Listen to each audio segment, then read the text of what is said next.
Hello friends அஸ்ஸலாமு அலைக்கும் welcome to my channel as Tamil. நான் உங்கள் சாய்ரா ஷேக்.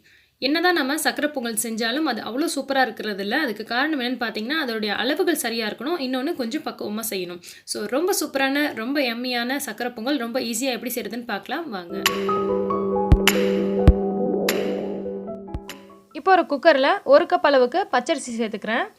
பொங்கல் பொறுத்த வரைக்கும் பச்சரிசி தான் நல்லா டேஸ்ட்டாக இருக்கும். ஸோ 1 கப் அளவுக்கு பச்சரிசி சேர்த்துக்கலாம். 1 கப் அளவு அரிசினா 1/2 கப் அளவுக்கு வறுத்து எடுத்து வச்சுருக்க பாசிப்பருப்பு சேர்த்துக்கலாம். இதை நீங்கள் 3/4 கப்பாக கூட சேர்த்துக்கலாம், அதுவும் நல்லாயிருக்கும். இப்போ இதை ஒரு 3 முறை வாஷ் பண்ணிவிட்டு எடுத்து வந்திருக்கேன். அரிசியும் பருப்பும் சேர்ந்து 1/2 கப் அளவுக்கு வந்துச்சு. இப்போ இதுக்கு நம்ம 5 கப் அளவுக்கு தண்ணி சேர்க்கணும். நான் 4 கப் அளவுக்கு மட்டும் தண்ணி சேர்த்துக்கிறேன். 1 கப் அளவுக்கு பால் சேர்த்துக்கிறேன். இது ரொம்பவே டேஸ்ட்டாக ரொம்ப சூப்பராக இருக்கும்.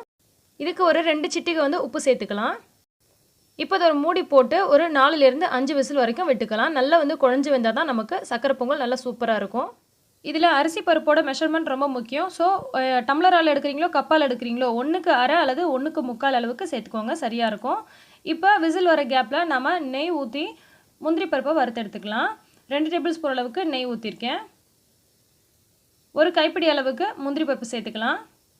முந்திரி பருப்போடைய திராட்சையும் சேர்த்து வறுத்துறாதீங்க. முந்திரி பருப்பு ஃபஸ்ட்டு நல்லா ஃப்ரை பண்ணிவிட்டு மீடியமான ஃப்ளேமில் வச்சு ஃப்ரை பண்ணிக்கோங்க. அதுக்கப்புறமா திராட்சை சேர்த்துக்கோங்க. ஏன்னா முந்திரி போட்டோடனே நம்ம திராட்சையும் கூட போட்டோன்னா முந்திரி நல்லா கிறிஸ்பியாக வராது. ஆனால் திராட்சை பார்த்திங்கன்னா நல்லா இந்த மாதிரி உப்பி உப்பி வந்துடும். ஸோ ஃபஸ்ட்டு முந்திரியை வறுத்துட்டு அதுக்கப்புறமா திராட்சையை போட்டு வறுத்து எடுத்துக்கலாம். இப்போ தனியாக எடுத்து வச்சுட்டேன். இப்போ இதில் 2 கப் அளவுக்கு வெல்லம் சேர்க்குறேன். 2 கப்புன்றது 2.5 கப்பாக சேர்த்துக்கோங்க. அப்போ தான் நல்லா டேஸ்ட்டாக இருக்கும். நான் 2.5 கப் சேர்த்துருக்கேன். 1 கப் அளவுக்கு அரிசி சேர்க்குறோன்னா 2 கப் அளவுக்கு நமக்கு போதுமானது. ஆனால் அது பார்த்திங்கன்னா ஒரு தூக்கலான ஒரு இனிப்பு இருக்காது. தூக்கலாக இருந்துச்சுன்னா தான் சக்கரை பொங்கல் நல்லா டேஸ்ட்டாக இருக்கும். ஸோ நான் 2.5 கப் அளவுக்கு வெல்லம் சேர்த்துருக்கேன்.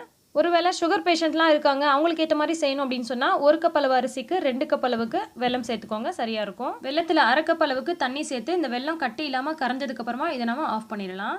இப்போ அரிசி பருப்பு விசில் அடங்கினதுக்கப்புறமா ஓப்பன் பண்ணிடலாம். பாருங்கள், நல்லா சூப்பராக குழஞ்சி வந்திருக்கு. அதே நேரத்தில் நமக்கு எங்கேயுமே அடி பிடிக்கவே இல்லை. 4 கப் அளவுக்கு தண்ணி சேர்த்துருக்கோம். 1 கப் அளவுக்கு பால் சேர்த்ததுனால நல்லா சூப்பராக நல்லா குழஞ்சி வந்திருக்கு. இப்போ இதில் நம்ம அந்த வெல்லம் கொதிக்க வச்சோம் இல்லையா, அதை இதில் டேரெக்டாக வடிகட்டிடலாம். ஏன்னா அதில் தூசி கொஞ்சம் இருக்கும். இப்போ இதில் 1 டீஸ்பூன் அளவுக்கு ஏலக்காய் பொடி ஆட் பண்ணுறேன். ஏலக்காய் பொடியாக இல்லை அப்படின்னு சொன்னால் ஒரு 4 ஏலக்காவை தட்டி சேர்த்துக்கோங்க. இதை நல்லா கலந்து விட்டுறலாம்.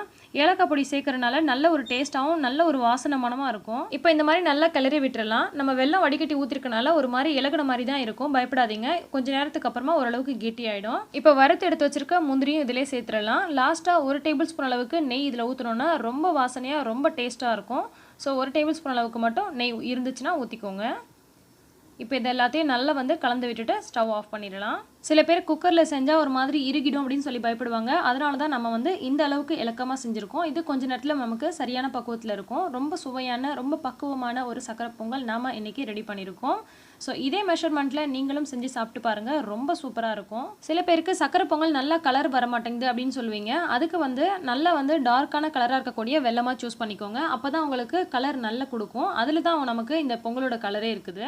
வெல்லத்துக்கு பதிலாக சக்கரை போட்டு செய்வீங்க. அந்த மாதிரி சக்கரை போட்டு செஞ்சாலும் உங்களுக்கு இந்த மாதிரி ஒரு கலர் கிடைக்காது. இதில் கடைசியாக நீங்கள் தேங்காய் துருவலோ அல்லது தேங்காய் குட்டி குட்டியாக முடிஞ்ச அளவுக்கு குட்டி குட்டியாக சாப் பண்ணி இதை நீங்கள் போட்டிங்கன்னா இன்னும் நல்லா ரிச்சாக இன்னும் நல்லா டேஸ்ட்டாக ரொம்ப சூப்பராக இருக்கும். இந்த வீடியோ உங்களுக்கு பிடிச்சிருந்தா லைக் பண்ணி மற்றவங்களுக்கும் ஷேர் பண்ணுங்கள். மறக்காமல் ஆஸ் தமிழ் சேனலை உடனே சப்ஸ்கிரைப் பண்ணிவிடுங்க. எல்லா புகழும் இறைவனுக்கே. நன்றி.